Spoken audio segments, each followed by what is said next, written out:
தமிழ் தேசியத்தை தமிழ்நாட்டில் தூக்கி பிடிக்கிற ஒரே கட்சி நாம் தமிழ் கட்சி, எந்த கட்சியுமே கிடையாது. ஆனா அந்த கட்சியை நீங்க என்ன சொல்லிட்டீங்க, RSS பிஜேபியோட பெற்றெடுத்த பிள்ளைகள்னு சொல்லிட்டீங்க. இன்னைக்கு திமுக பேச வேண்டியதெல்லாம் இவர் பேசிட்டு இருக்காரு. எனக்கு அதுதான் நமக்கு வந்து மிகப்பெரிய கோபம் வருது. திமுக ஆச்சா பரவாயில்லன்னு சொல்றாங்க, திமுக நீ என்ன வேணா பண்ணீங்கன்னு சொல்றீங்க, அப்படியே பேசுறீங்க. நீங்க பெரியாருக்காக நான் பேசணும்னு சொல்றீங்க. நீங்க பெரியாரிஸ்டா இல்ல அம்பேத்கரிஸ்டா? முதல்ல அதுக்கு ஒரு முடிவுக்கு வாங்க. ஏன்னு கேட்டா அம்பேத்கரிஸ்டா இருக்கக்கூடியவங்க பெரியாரிஸ்டா இருக்க மாட்டாங்க.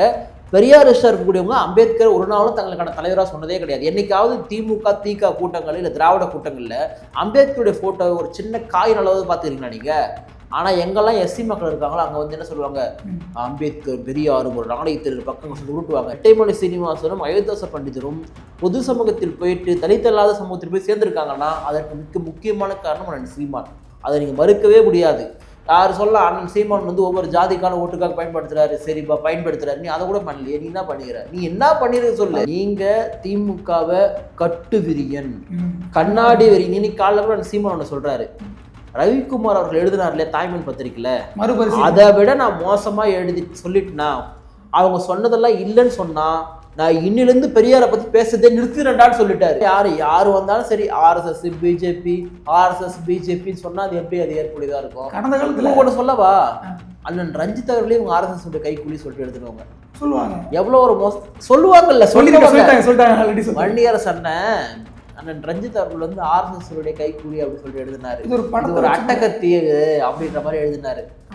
தன்னுடைய அதே அம்பேத்கர் கருத்தியலை சொந்த கருத்தியலை எடுத்துக்கொண்டு இன்றைக்கு அண்ணன் ரஞ்சித் அவர்கள் வந்து குறிப்பாக தலித் இளைஞர்கள் மத்தியில் பெரிய வரவேற்பு பெற்றிருக்காரு, ஒரு நம்பிக்கையாக பார்க்கப்படுறாரு. எனக்கு தெரிஞ்சு அவர் கண்டிப்பாக தேர்தல் அரசியலுக்குள்ளே வருவார். மிகப்பெரிய ஒரு தலித் அரசியலில் மிகப்பெரிய சாதனை வந்து சாதிப்பார்ன்றது எனக்கு மாற்றுக்கிறதுலாம் கிடையாது. ஆனால் அப்படி பேசக்கூடிய அவரையே வந்து என்ன நம்ம சொன்னாங்க, விசிகா RSS பின்புலம் வந்து இருக்கு. ஆனால் ஆம்ஸ்ட்ராங் அவருடைய பேரடிக்கு வந்து ரஞ்சித்தோட ஒருங்கிணைச்சார் இல்லையா, அப்போ வந்து அண்ணன் திரும்ப சொன்னார், அங்கே நீங்கள் போகாதீங்க அப்படின்னு சொன்னார், அந்த பேரணிக்கு நீங்கள் போகாதீங்கன்னு சொல்லிட்டு.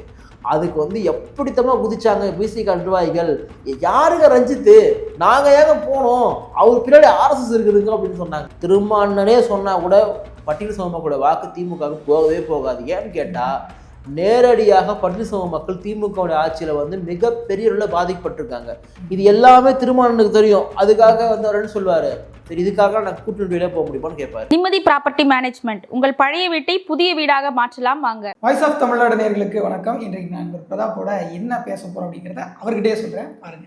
வணக்கம் பிரதாப். வணக்கம் சார். இப்போ திருமாவளவன் அவர்களுக்கும் சீமான் அவர்களுக்கும் ஏற்பட்டிருக்கக்கூடிய அந்த உரசல் அல்லது முட்டல் அல்லது மோதல் எப்படி வேணாலும் பேர் வச்சுக்கலாம், ஆனால் வந்து அது வெடிச்சிருச்சு. முதல்ல மதுரை திருப்பரங்குன்றத்தில் நடந்த அந்த முருகர் விஷயத்தில் ஒரு கண்டன ஆர்ப்பாட்டம், அதில் திருமாவளவன் அவர்கள் பேசினார். அதற்கு விஜயையும் சீமானவர்களையும் இழுத்து பேசினார். எப்படி முதல்ல அந்த ஸ்பீச்சை எடுத்துக்கிறீங்கன்னா இதனுடைய தொடக்கமே அதுதானே? இல்லை, திருப்பரங்குன்றத்தில் வந்து பேச வேண்டியது ஒரு பாஜகவை பேசணும், இல்லைன்னா திமுகவை பேசணும். அவர் பாஜகவை பேசினார் தான், ஆனால் திமுகவை பேசவே இல்லை. அதாவது காலங்காலமாக தர்காவில் வந்து அந்த பலி கொடுக்கறது நடந்துட்டு தான் இருந்துச்சு. அதுக்கான தடை உத்தரவு போட்டது அங்கே இருக்கக்கூடிய காவல்துறை, அங்கே இருக்கிற வருவாய்த்துறை, அறநிலைத்துறை. அப்போ இதுக்கு முதல் முட்டுக்கட்டை போட்டதே யாருன்னா திமுக தான். அப்போ அந்த திமுக பற்றி பேசல. சரி, ஓகே, அங்கே போயிட்டு நீங்கள் என்ன பேசுறீங்க, பெரியாருக்காக பேசுறீங்க. திருப்பரங்குன்றத்தில் பெரியாருக்கு என்ன வேலைன்னு தெரியல எனக்கு. அங்கே போயிட்டு வந்து இவர் என்ன சொல்றாரு, பூனைக்குட்டி வெளியே வந்து விட்டது, சீமானும் விஜயும் RSS பெற்றெடுத்த பிள்ளைகள் சொல்றாரு. நேற்று செய்தியாளர் சந்திப்புல வந்து நான் சொன்னதுல மாற்றுக்கிறது கிடையாது, ஆமா நான் அப்படிதான் சொல்லுவேன்னு சொல்றாரு. அப்போ அண்ணன் சீமான் கேட்கிறாரு இல்லையா, அப்ப நீங்க யாரு பெற்றெடுத்த பிள்ளைகள் நாங்க எப்படின்னு கேட்க முடியும்? ரெண்டாவது, இந்த நொடி வரைக்குமே வந்து அண்ணன் திருமாவர்கள் மீது ஒரு மதிப்பு தான் வச்சிருக்காரு. கடந்து போற அண்ணன் சீமான் இன்னைக்கு காலில் நீங்க பாத்தீங்கன்னா, என் வேலை வந்து அண்ணன் திருமாவையோ அண்ணன் வைகாவையோ எதிர்க்கிறது கிடையாது, என் வேலை திமுக எதிர்க்கிறது. நான் அங்க சண்டை போட்டுட்டு இருக்கேன், குறுக்க மறுக்க வந்து இவங்க வந்து ஓடிட்டு இருக்காங்க. எனக்கு உள்ளபடியே பார்த்தோன்னா ரொம்ப பெரிய ஒரு வருத்தம் என்னன்னா, இவர் ஒரு அண்ணனா தான் பாக்குறாரு. நீங்க நாம் தமிழர் கட்சியினுடைய பல நிர்வாகிகள் உங்களுக்கும் நல்லா க்ளோஸா தெரியும், எனக்கு நல்லா க்ளோஸா தெரியும். அவங்க எல்லாருக்கிட்ட சீமான் என்ன சொல்றாரு, நீங்க திருமாவளவனை பத்தி பேசாதீங்க. மேடைகள்ல பல இடங்கள்ல சொல்லியிருக்காரு, நான் வந்து ஐயா ராமதாஸ் அவர்களே திருமாவளவன் அவர்களே விமர்சிப்பதற்கு கட்சி நடத்தல, நான் கட்சி நடத்துறது திமுக திராவிட. அந்த விஷயத்துல வந்து அன்புமணி ராமதாஸோ இவரை பத்தி பேசுறதே கிடையாது, இவரை பத்தி எடுக்கிறதே கிடையாது. அதனால பெருசா பாமகவுக்கும் நாம் தமிழருக்கும் மோதலே வந்தே கிடையாது. நீங்க பாத்தீங்கன்னா ஆமா, இவங்க குறிப்பா விசிகால இருக்கக்கூடிய பல பேரு எனக்கு என்னன்னா, விசிகான்ற கட்சி ஏன் தோற்கடிக்கப்பட்டது, அண்ணன் சீமான் யாருடைய பிள்ளைன்னு சொல்றதுக்கா? விசிகான்ற கட்சி பட்டியல் சமூகத்தை சார்ந்த ஒருவர் தமிழ்நாட்டு முதலமைச்சர் ஆகணும், அது அண்ணன் திருமாவா இருக்கணும், அம்பேத்கர் அரசு நீங்க வரணுன்றதுக்காக தோற்றுவிக்கப்பட்டது. அப்படிலாம் இல்லப்பா நாங்க பெரியாருக்காக நிக்கிறோம்னு சொன்னா பெரியாருக்காக நிக்கிறவங்க எது விசிகா இருக்கிறாங்க? அவங்க தீக்காடு திமுக இருக்க மாட்டாங்களா? நீங்க பெரியாருக்காக நாங்க நிக்கிறோம், பெரியார் அரசுல பேசுறோம்னா அதனை திகா பண்ணுது, அதனை திமுக பண்ணுது. அந்த உரையை நான் பார்த்தேன், 1 மணி நேரம் 1.5 மணி நேரத்துக்கிட்ட ஒரு உரை. அதில் பார்த்தீங்கன்னா திமுக அழிக்க முடிஞ்சா அழிச்சுக்கங்க, அதை பற்றி எங்களுக்கு எந்த கவலையும் இல்லை, ஆனால் சனாதனத்தை எதிர்த்து நிற்பதில் எங்களுக்கு ஒரு நட்பு சக்தியாக திமுக இருக்குது. சனாதன எதிர்ப்புல திமுக எங்க இருக்குது? எங்க திமுகவினுடைய அமைச்சர் என்ன சொல்றாரு சேகர் பாபு, இது வந்து ஒரு ஆன்மீக மாடல் சொன்னாரா இல்லையா? இது ஆன்மீக அரசு சொன்னாரா இல்லையா? எங்கேயாவது எனக்கு தெரிஞ்சு ஒட்டகத்துக்கு பூஜை பண்ணி நான் கேள்விப்பட்டதே கிடையாது. உண்மையா சொல்றேன், ஒட்டகத்துக்கு பூஜை பண்ணி நான் கேள்விப்பட்டதே இல்லையா?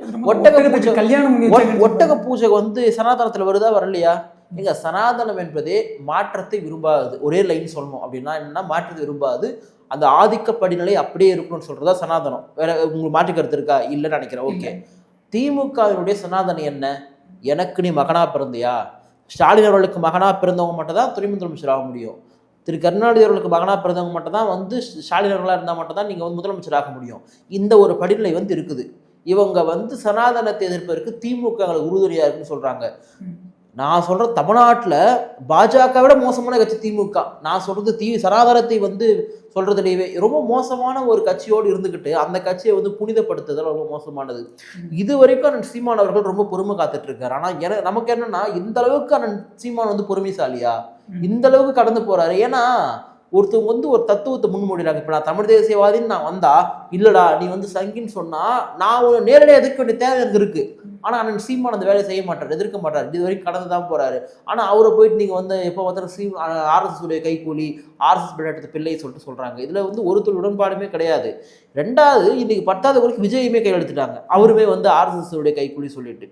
திமுகவை கேள்வி கேட்டால் பதில் சொல்ல வேண்டியது திமுக, விசிகா கிடையாது. பதில் சொல்ல வேண்டிய திரு ஸ்டாலின் அவர்களோ, திரு உதயநிதி அவர்களோ, அண்ணன் திருமா அவர்களோ, இல்லை மற்ற இருக்கக்கூடிய அண்ணன் வன்னியரசு அவர்களோ கிடையாது. ஆனால் இவங்க இதை பண்ணிட்டு இருக்காங்கன்றது ரொம்ப மோசமான விஷயமா நான் பார்க்குறேன். ஏன்னா திருமாவளவன் அவர்கள் பேசிய அந்த உரை ஒரு நுட்பமான தந்திரமான ஒரு உரை அப்படின்னு தான் நான் நினைக்கிறேன். ஏன்னா நீங்கள் அவர் பேச தொடங்கும் போதே அதாவது சீமானும் விஜயும் ஆர்எஸ்எஸ் பெற்றெடுத்த பிள்ளைகள்னு சொல்லிட்டு, நீங்கள் திமுக அழிக்கணும்னா அழிச்சுக்கோங்க, அவங்கள காப்பாற்றணும் எங்களுக்கு எந்த அவசியமும் இல்லை, சனாதனத்தை எதிர்ப்பதில் துணை நிற்கிறார்கள், அதற்காக நாங்கள் அதான் கேட்குறேன், எங்க துணை நிற்கிறாங்க, எந்த இடத்துல துணை நிற்கிறாங்க? இது கோட் பண்ணல. இப்போ நான் வந்து உங்க மேல ஒரு அலிகேஷன் நிற்கிறேன்னா இந்த தவறை நான் பண்ணியிருக்கிறேன். என்ன அலிகேஷன் வைப்பாங்க? பாரதியாருடைய மேடையில் போயிட்டு பேசினாரு. அப்போ அண்ணன் சீமான் சொன்னது மாதிரி வாஜ்பாய் அவர்கள் என்ன சுதந்திர போராட்ட தியாகியா? வாஜ்பாயுடைய நினைவேந்தல போய் கலந்துக்கலையா? ரெண்டாவது, மங்களூர்ல யாருடைய கூட்டணி உள்ள தயவுல வந்து வெற்றி பெற்றிருக்காரு. நீங்க வாஜ்பாய் சொன்ன நினைவுக்கு வருது, கிறிஸ்துமஸ் அன்னைக்கு தான் அவருடைய நினைவு நாள். ஆமா, அதாவது வாஜ்பாய் அவர்கள் எங்க வந்து கால் வச்சு பேசலாம் அங்கே கலவரம் வந்துடும். எனக்கு தெரிஞ்சு 3 இடங்கள்ல அவர் பேசிட்டு போனா அங்கே கலவரம் ஸ்டார்ட் ஆயிடும். அந்த மாதிரி கலவரத்திற்கென்றே பிறப்பெடுத்த ஒரு உருவம் தான் வாஜ்பாய் அவர்கள் தான். இல்ல கருணாநிதி அவர்கள் சொன்னார் ரைட் பர்சன் ராங் பார்ட்டின்னு சொன்னார், தெரியாது உங்களுக்கு? எனக்கு அப்பதான் ரொம்ப கோவம். வாஜ்பாய் ரொம்ப நல்ல மனிதர், அந்த நல்ல மனிதருக்காக நாங்க கூட்டணி இருக்கிறோம். அந்த இடத்துல தான் எனக்கு கேள்வி வருது, ரைட் மேன் ஏன் ராங் பார்ட்டில இருக்காரு? எப்படி இருக்க முடியும்? ராங் பார்ட்டி ஏன் ரைட் மேனை வச்சிருக்கு? இல்ல ரைட் மேன் வந்து எப்படி ராங் பார்ட்டில இருக்க முடியும்? நல்லவனா இப்ப நல்லவங்க கூட தான் சேர முடியும். நான் போய் கெட்டவங்க கூட சேர்ந்துட்டா நான் எப்படி நல்லவனா இருக்க முடியும்? எனக்கு அந்த பார்ட்டி எப்படி ராங் பார்ட்டில இருக்க முடியும்? அதான் நம்ம கேட்குறோம். அவர் வந்து மழுப்பலுக்காக வச்ச ஒரு வாதம் அது, ரைட் மேன் அண்ட் ராங் பார்ட்டிங்கிறது எல்லாமே. நம்முடைய கேள்வி என்னன்னா, அந்த வாஜ்பாய்க்கு கலவரத்தை தொடங்கி வைத்து 1970களில் ரத யாத்திரைன்ற பேரில் ரத்த யாத்திரை நடத்தின அத்வானி வாஜ்பாய் போன்றவர்கள். அத்வானிக்கு வாஜ்பாய்க்கு பெரிய வித்தியாசம் கிடையாது, ரெண்டும் ஒண்ணுதான், 2 பேரும் ஒண்ணுதான். அப்படிப்பட்டவருக்கு போய் நீங்க வந்து நினைவேந்தல் செலுத்துறீங்க. அப்ப அவர் புனிதர் ஆயிட்டாரு. இன்னைக்கு மோடி மோசமானவர் இல்லை. இன்னைக்கு பாஜகன்னு சொல்றாங்க. பாஜகவை தமிழ்நாட்டில் வந்து அறிமுகப்படுத்தினது திமுக. அன்றைக்கு இருந்த அந்த கூட்டணி வந்து இடம்பெற்றவங்க யாரு? மங்களூர்ல எப்படி அரண் வெற்றி பெற்றாரு? அன்றைக்கு இருந்த சோழோடு இன்றைக்கு பொறுத்து பார்த்து பாஜகவோட நீங்க தான் கூட்டணி வச்சிருந்தீங்க, நீங்க தாங்க பாஜக வளர்த்தெடுத்தீங்க, விசிகான்னு சொன்னா ஏத்துப்பாங்களா? அன்றைக்கு ஒரு சூழல் இருந்தது இல்லையா? அதை வந்து கடந்து வந்துட்டு இன்னைக்கு நீங்க என்னவா இருக்குன்னு தான் பார்க்கணும். ஆனா இவங்க பங்கெடுத்த மேடை என்பதே பாரதியாருடைய புகழ்பாடுவதற்காக, பாரதியரை பற்றி பேசுவதற்காக. அந்த மேடையில் போய் சீமான் அவர்கள் ஆர்எஸ்எஸ் வாழ்க, பிஜேபி வாழ்கன்னு பேசியிருந்தா நீங்க பேசலாம், நானும் பேசுறேன், சீமான் என்ன பண்ணது தப்பு, அவர் அங்க போயிருக்க கூடாதுங்க, ஆமாங்க பிஜேபியோட கையால் தாங்க சீமான் நானும் பேசுறேன். ஆனா அங்க போயிட்டு ஒரு வார்த்தை கூட பேசல. அந்த அங்க ரங்கராஜ் பாண்டே யாருங்க இவங்களுடைய பார்வைக்கு? அவர் ஒரு பார்ப்பனர், அவர் ஒரு வலதுசாரி, அவர் ஒரு சங்கி, அவர் பாஜகவுடைய ஆதரவாளர் தானே, எல்லாமே அவர் பாஜகக்காரர் அவரு. அவர் என்ன சொல்றாரு, அந்த மேடையில் பாரதியார்களை பற்றி அண்ணன் சீமான் பேசுவதற்காக நான் அவருக்கு நன்றி சொல்றேன், ஒவ்வொரு தமிழும் நன்றி சொல்லணும் சொல்றாரு. அவர் ஒரு பார்ப்பனர், நீங்க முத்திரை கொடுத்துறீங்க. ஆனா அவர் வந்து இல்லைங்க, சீமான் வந்து எங்களுக்காக பேசுறாரு பாத்தீங்களா, நாங்க களங்கம் இல்லாத அமைப்பு அப்படிலாம் பேசலையே, அவர் அந்த மாதிரி பேசவே இல்லையே. ரெண்டாவது அதுல வைரபாரதி கலந்துக்கிட்டாரு, அவரே வந்து விடுதலை புலிகள் அப்புறம் தலைவர் பிரபாகரனுடைய பேர் எல்லாத்தையுமே சொன்னாரு. ஆனால் எந்த இடத்துலையுமே அவரும் சாவர்கருடைய பேரை வைரபாரதியும் சொல்லலை, அண்ணன் சீமானவர்களும் சாவர்கரோ கோல்வர்கரோ அரசுடைய முன்னோடி யார் பேருமே சொல்லலை, இந்து மகாசபையில் ஒருத்தர் பேர் கூட சொல்லலை. அந்த அளவுக்கு தனிச்சு பேசப்பட்டவங்க. இப்போ நம்முடைய கேள்வி என்னன்னா, திராவிடம் சனாதனத்தை எதிர்க்கிறதுன்னு அவர் சொல்றாரு இல்லை, மத்திய பிரதேசத்தில் சிவராஜ் சிங் சவுகானுடைய ஆட்சியில், அதாவது 2024 நாடாளுமன்ற தேர்தலுக்கு முன்னாடி சிவராஜ் சிங் சவுகானுடைய ஆட்சியில் மத்திய பிரதேசத்தில் ஒரு பழங்குடி மனிதர் மேலே ஒருவர் வந்து சிறுநீர் பெய்து விட்டார் அப்படின்ற ஒரு முக்கியமான செய்தி ரொம்ப பரவலாக பேசப்பட்டது, ரொம்ப பரபரப்பாக பேசப்பட்டது. அன்றைக்கு விடுதலை நாளேட்டில் ஐயா கி வீரமணி அவர்கள் ஒரு கேலி சித்திரம் மாதிரி போட்டு அதை கார்ட்டூனில் போட்டிருந்தார். அன்னைக்கு போட்டிங்கல்ல, அதே ஐயா கி வீரமணி அவர்கள் இந்த வேங்கை வயல் பிரச்சனையில மலம் கலந்த நீரை குடித்த அந்த மக்களுக்காக என்ன நிலைப்பாடு எடுத்தார்? அவர் என்ன சொல்லிட்டார் வீரமணி, அறிவியல் முறைப்படி கண்டுபிடிக்கப்பட்டிருக்கு, அதனால யாரும் வாய் திறந்து பேசவே கூடாதுன்னு சொல்லிட்டு ஒரு மிகப்பெரிய திராவிட முட்டை வந்து கொடுத்தாரு ஐயா வீரமணி. இதுக்கும் கீழ்வெண்மணியில ஈவே ராமசாமி எடுத்த நிலைப்பாட்டும் என்ன வித்தியாசம்? ஒண்ணுமே கிடையாது, ரெண்டும் ஒண்ணுதான். இப்போ என்னன்னா, நீங்க பெரியாருக்காக நான் பேசணும்னு சொல்றீங்க, நீங்க பெரியாரிஸ்டா இல்ல அம்பேத்கரிஸ்டா? முதல்ல அதுக்கு ஒரு முடிவுக்கு வாங்க. ஏன்னு கேட்டா, அம்பேத்கரிஸ்டா இருக்கக்கூடியவங்க பெரியாரிஸ்டா இருக்க மாட்டாங்க, பெரியாரிஸ்டா இருக்கக்கூடியவங்க அம்பேத்கர் ஒரு நாளும் தங்களுக்கான தலைவராக சொன்னதே கிடையாது. என்னைக்காவது திமுக திக கூட்டங்கள் இல்லை திராவிட கூட்டங்களில் அம்பேத்கருடைய ஃபோட்டோ ஒரு சின்ன காயின் அளவு பார்த்துக்கிறீங்களா நீங்க? ஆனால் எங்கெல்லாம் எஸ்சி மக்கள் இருக்காங்களோ அங்கே வந்து என்ன சொல்லுவாங்க, அம்பேத்கர் பெரியார் ஒரு நாணயத்திற்கு பக்கம் சொல்லி உருட்டுவாங்க. நான் என்ன சொல்றேன், அந்த அம்பேத்கரை வந்து நீ பொது மேடையில் சொல்லு. அப்போ அம்பேத்கரை தமிழ்நாட்டில் வந்து உயர்த்தி பிடிக்காமல் இருந்தது இங்க இருக்கக்கூடிய திராவிடம், திராவிட கழகம், திமுக.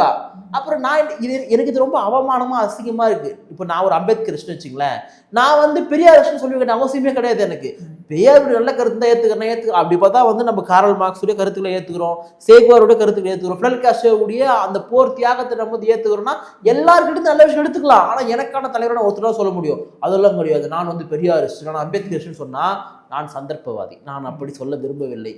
இங்கே திமுக திகாலுகிற ஒருத்தர் வந்து சொல்ல மாட்டாங்க அம்பேத்கரை பற்றியோ யாரை பற்றியும் பேச மாட்டாங்க. ஏன் அம்பேத்கரோட விட்டுருங்க, இங்கே இருக்கிற அயோத்தியாச பண்டிதரோட யாரும் பேச மாட்டாங்க, இங்கே இருக்கிற ரெட்டைமலை சீனிவாசனோட யாரும் பேச மாட்டாங்க.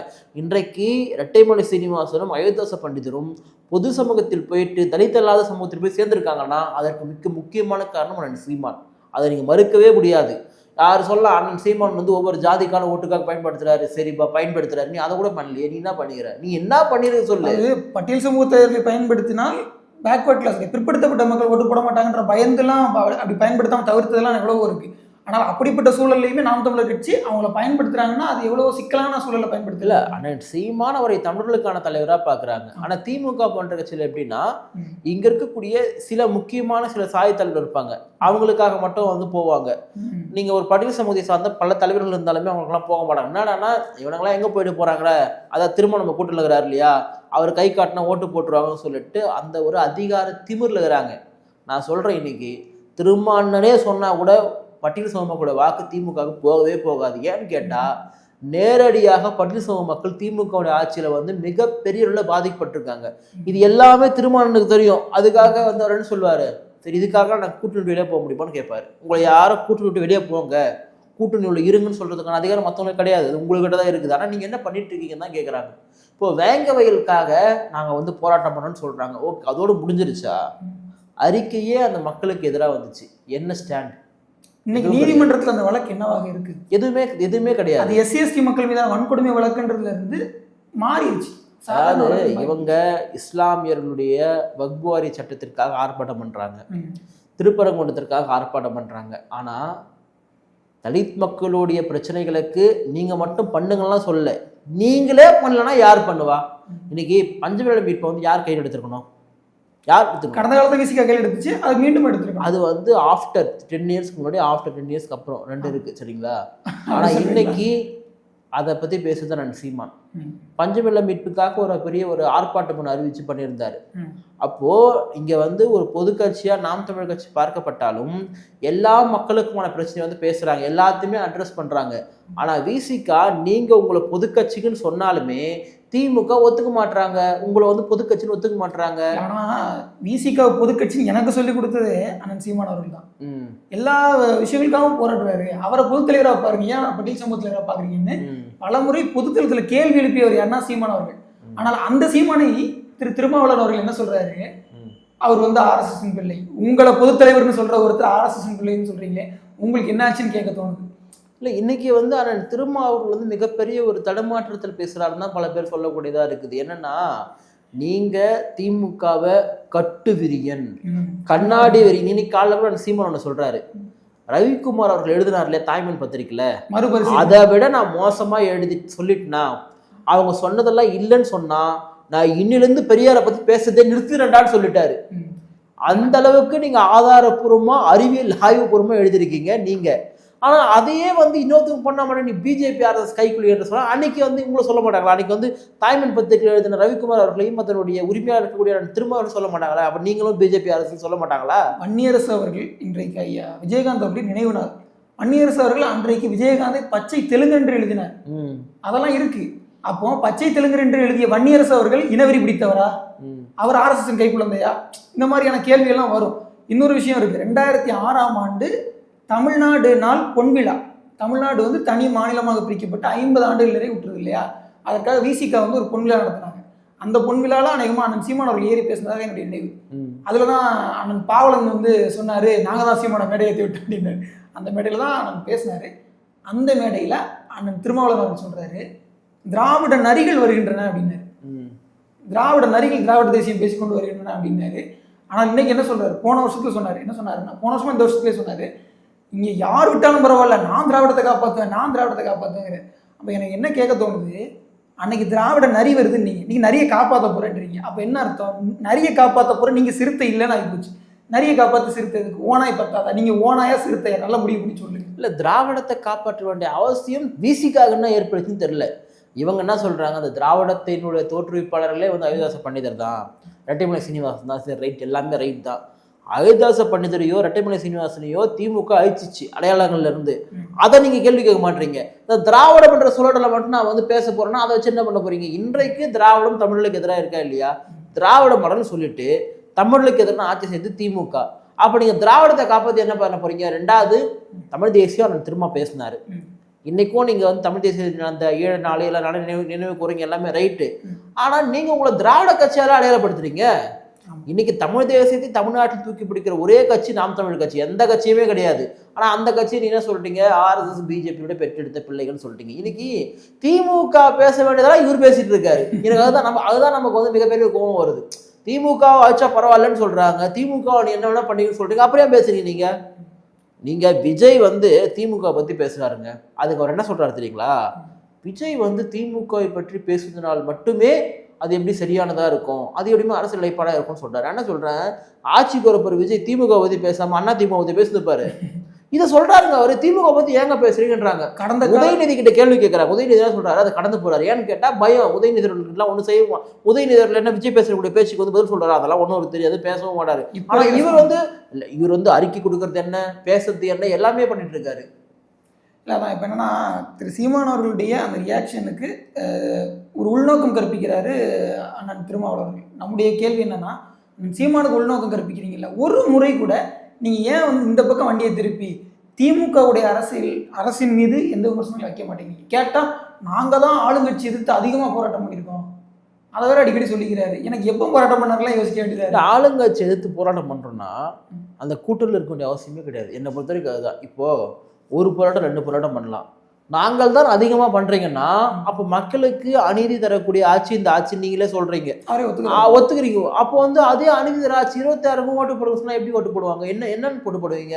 இப்போ நாங்கள் தான்ப்பா அதிகமான முறை போராட்டம் பண்ணேன்னு சொல்றீங்க. இந்த ஆட்சி தொடர வேண்டும் என்பதற்கு நீங்க என்ன சொல்லி மக்கள்கிட்ட ஓட்டு கேட்பீங்க? என்ன சொல்லி மக்களுக்கு ஓட்டு மறுபடியும் அதே பழைய பஞ்சாங்கம், ஆர்எஸ்எஸ் பாஜக உள்ள வந்துடும். இனி பாருங்க, அதே ஆர்எஸ்எஸ் பாஜக அவங்களோட தத்து பிள்ளையா பெற்றெடுத்து வந்து இன்னைக்கு சீமானையும் விஜயையும் வந்து போட்டிருக்காங்கன்னு சொல்லிட்டு முன்வைப்பீங்க. தமிழ்நாட்டில் RSS பாஜகவினுடைய அந்த எடுப்பு அரசியல்ன்றது இதுக்கப்புறம் வேலை செய்யாது. ஏன்னு கேட்டால் எல்லாருக்கும் சலிச்சிச்சு. இவங்க பிஜேபி RSS போய் சொல்லி நம்மகிட்ட ஓட்டு வாங்கி ஜெயிச்சிடுறாங்க. திமுக ஜெயிச்சதுக்கு மிக முக்கியமான காரணமே இது மட்டும் தான், வேற எதுவுமே கிடையாது. ஏன்னா ஸ்டாலின் அவர்களுடைய ஆளுமையை பார்த்து, ஸ்டாலின் அவர்களுடைய ஆற்றலை பார்த்து எல்லாம் ஓட்டு போட்டாங்களா? அப்படிலாம் ஒன்றும் கிடையாது. திமுக விசிகாவினுடைய அந்த அவங்க சொன்ன அந்த பிரச்சாரங்கள்ல மிக முக்கியமானது வந்து இந்த பிஜேபி RSS கட்டுக்கதை. சரி, பிஜேபி RSS உள்ள வந்தா தமிழ்நாடு நாசமா போயிடும்ல, ரைட். 4 MLA இருக்கிறாங்கல்ல, உங்களால் என்ன பண்ண முடிஞ்சது? என்ன பண்ண முடிஞ்சது? விசிகாவும் 4 MLA, பாஜகவும் 4 MLA. அப்போ தமிழ்நாட்டில் பாஜக விசிகாவும் ஒரே அளவில் இருக்கு, அப்படி எடுத்துக்கலாமா? நம்ம அப்படித்தானே பார்க்க முடியும். அதுதாங்க ரெப்ரசன்டேஷன். நீங்க சட்டசபையில் உங்களுடைய பங்களிப்பு என்ன, உங்களுடைய ஒதுக்கீடு என்னன்னு கேட்டால் நீங்களும் 4 பேர், அவங்களும் 4 பேர். அப்போ உங்க அளவுக்கு தான் அவங்களும் இருக்காங்க. அவங்க தமிழ்நாட்டில் விசிகா எந்த அளவுக்கு வளர்ந்துருக்கோ அந்த அளவுக்கு பாஜக வளர்ந்துட்டு ஏற்றுக்க முடியுமா? அதனால பிஜேபி RSS உள்ள வந்து சொல்லிட்டு வந்துருச்சு. 4 பேர் இருக்கிறாங்க. ஒரு கட்சி வளரணும்னு நினச்சா எப்படின்னா வளரதான் செய்யும். நீங்க ஒத்துக்கினாலும் நான் ஒத்துக்கினாலும் அண்ணாமலையோட வருகைக்கு பிறகு பாஜகவானது இளைஞர்கள் மத்தியில் கொஞ்சம் பீக்கில் வந்துச்சு. அந்த இந்துத்துவ கருத்தில் நம்பக்கூடிய பரப்பக்கூடியவர்கள் மத்தியில். நான் ஒன்றும் ஓஹோ வந்துச்சுன்னா சொல்ல. ஆனால் நீங்க அதையே வச்சு டார்கெட் பண்ணி பாஜக RSS சொல்றப்பா, தமிழ்நாட்டில் எத்தனை சாதிய வன்கொடுமை நடக்குது பேசுறீங்களா? நிதி ஆயோக் வந்து ஒரு புள்ளிவிவரம் கொடுத்தாங்க. அதில் அந்த சஸ்டைனபிள் டெவலப்மெண்ட் கோலில் தமிழ்நாடு முன்னாடி வந்துருச்சுன்னாங்க. SC/ST மக்கள் மீதான வன்கொடுமை 2 மடங்கு அதிகமாகிடுச்சு. அந்த சஸ்டைனபிள் டெவலப்மெண்ட் கோலில் 2 மடங்கு அதிகமாகிடுச்சு. இந்த அதாவது 10 ஆண்டு கால அதிமுகவுடைய ஆட்சியை விட 4.5 ஆண்டு கால திமுகவுடைய ஆட்சியில் தான் அதிகமான தலித் வன்கொடுமை நடந்திருக்கு, டேட்டா சொல்லக்கூடியது. அப்போ அது என்ன கணக்கு? அப்போது அதுக்கும் காரணம் பிஜேபி RSS தானா? தமிழ்நாட்டில் வந்து மதவாதம் கிடையாது. நீங்கள் வந்து அங்கே இங்கே ஒரு சில இடத்துல வந்து இருக்கலாமே தவிர இங்கே சாதியவாதம் தான். அந்த சாதியவாதத்திற்கு அரணாக நிற்கக்கூடியது, பாதுகாப்பாக நிற்கக்கூடிய திமுக.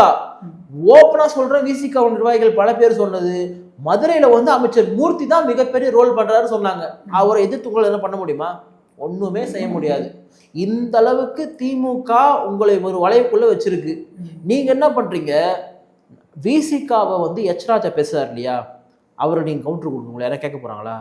மனுஸ்மிருதியில அண்ணன் திருமாவிற்கு எதிராக பாஜக இந்துத்துவ அமைப்புகள் பேசும் பொழுது அண்ணன் திருமாவிற்கு ஆதரவாக பேசியவர் அண்ணன் சீமான். ஏன்னு கேட்டா எங்க அண்ணன் அவர் ரைட்டை தான் பேசுறாரு சொல்லிட்டாங்க. அவரு இன்னைக்கு உங்களை ஒரு வார்த்தை பேசல. பெரியார் என்ன பேசினார்? பெரியார் என்ன கெட்ட வார்த்தையில பேசுறாரு? இன்னைக்கு பல அவங்க என்ன சொல்றதுன்னு தெரியல. ஆனால் சீமானே ரொம்ப அருவருப்பாக மொழிட்டு பேசிட்டு இருக்கானுங்க, ரொம்ப அசிங்கமாக பேசி கூட்டம் ஆர்ப்பாட்டம் நடத்திட்டு இருக்கானுங்க. ஆனால் அவனுங்கள்லாம் வந்து உங்களை போன்ற யாரன்னா வச்சுக்கிட்டு நீங்கள்லாம் ஒன்றாகிறீங்க, பெரியாரிஸ்ட்லாம் ஒன்றா இருக்கீங்க, தமிழ் தேசியவாதிகள்லாம் வந்து வேற ஒன்றா இருக்கிறாங்கன்னு சொல்லிட்டு ஒரு இதுக்குள்ள வராங்க. நீங்கள் சொல்கிறது இந்த ஆபாச கருத்தரங்கத்தை சொல்கிறீங்க. ஆபாச களஞ்சியம் முக்தாரோட அண்ணன் திருமாவர்கள் நிற்கிறதெல்லாம் பார்க்கும்போது சகிக்கலை. என்ன அது ரொம்ப அருவருப்பாக இருக்குது.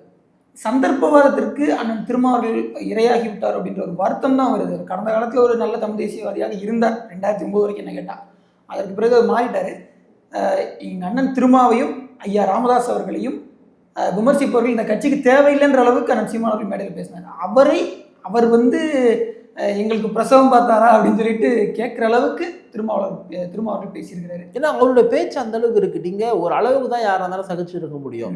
சும்மா யாரு வந்தாலும் சரி RSS பிஜேபின்னு சொன்னா அது எப்படி அது ஏற்புடையதா இருக்கும்? கடந்த காலத்துல கூட சொல்லவா, அண்ணன் ரஞ்சித் அவர்களே இவங்க RSS கைக்கூலி சொல்லிட்டு எடுத்துடுவாங்க, சொல்லுவாங்க. எவ்வளவு ஒரு சொல்லுவாங்கல்ல, சொல்லிட்டாங்க. வன்னியரசு அண்ணன் ரஞ்சித் அவர்கள் வந்து RSS கைக்கூலி அப்படின்னு சொல்லிட்டு எழுதினாரு. இது ஒரு அட்டகத்தி அப்படின்ற மாதிரி எழுதினாரு. தன்னுடைய அதே அம்பேத்கர் கருத்தியல சொந்த கருத்தியலை எடுத்துக்கொண்டு இன்றைக்கு அண்ணன் ரஞ்சித் அவர்கள் வந்து குறிப்பாக தலித் இளைஞர்கள் மத்தியில் பெரிய வரவேற்பு பெற்றிருக்காரு, ஒரு நம்பிக்கையா பார்க்கப்படுறாரு. எனக்கு தெரிஞ்சு அவர் கண்டிப்பா தேர்தல் அரசியலுக்குள்ள வருவாரு. மிகப்பெரிய ஒரு தலித் அரசியல மிகப்பெரிய சாதனை வந்து சாதிப்பாருன்றது எனக்கு மாற்றுக்கிறதுலாம் கிடையாது. ஆனா அப்படி பேசக்கூடிய அவரையே வந்து என்ன தம்ப சொன்னாங்க, விசிகா RSS பின்புலம் வந்து இருக்கு. ஆனால் ஆம்ஸ்ட்ராங் அவருடைய பேரடிக்கு வந்து ரஞ்சித் அவர் ஒருங்கிணைச்சார் இல்லையா, அப்போ வந்து அண்ணன் திருமாவளவன் சொன்னார் அங்கே நீங்கள் போகாதீங்க அப்படின்னு சொன்னார், அந்த பேரணிக்கு நீங்கள் போகாதீங்கன்னு சொல்லிட்டு. அதுக்கு வந்து எப்படித்தமா குதிச்சாங்க பிசிக நிர்வாகிகள், யாருங்க ரஞ்சித்து, நாங்கள் ஏங்க போனோம், அவர் பின்னாடி RSS இருக்குதுங்க அப்படின்னு சொன்னாங்க. காங்கிரஸ்காரர் ஒருத்தர் போய் நின்றுட்டு இருந்தாரு, அவருக்கு முன்னாடி RSS தான் இருக்கா. அப்போ இதே கருத்தில பேசக்கூடியவங்களே இத்தனைக்கும் பாருங்க, ரஞ்சித் அண்ணன் வந்து விமர்சனம் பண்றது இங்க இருக்கக்கூடிய திமுக அரசு, நாட் ஒன்லி திமுக, எந்த அரசு ஆளுங்கட்சியா இருக்கும் அந்த கட்சி விமர்சனம் பண்ணுவாரு.